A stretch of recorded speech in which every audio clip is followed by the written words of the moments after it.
22 onwards says talking something to do.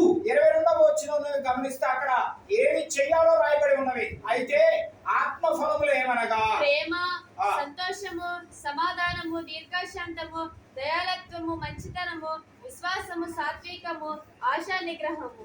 ఇటు వాటికి విరోధమైన నియమమేదీ లేదు. So these all things we have to follow. కాబట్టి ఇక్కడ ఉన్న పద్ధతులను మనం పాటించవలసి ఉన్నాం.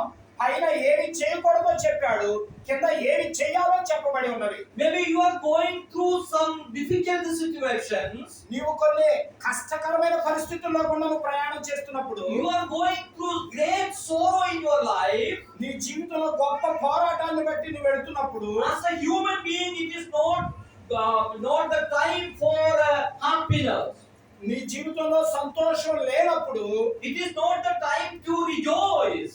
నీ జీవితంలో ఆనందం లేనప్పుడు, But word of God says that if you are a child of God, నువ్వు దేవుని బిడ్డవై ఉన్నావు అని దేవుని వాక్యం సెలవిస్తా ఉంది. then Holy Spirit is in you.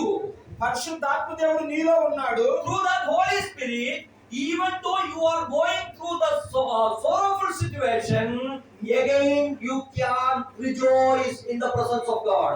దేవుని ప్రసన్నతను నువ్వు పొందుకోవాల్సి ఉన్నావు. దేవునిలో ఆనందించాలి, సంతోషించాలి. How it happens? అది ఎలా వస్తది? Because you know that Jesus is there for you.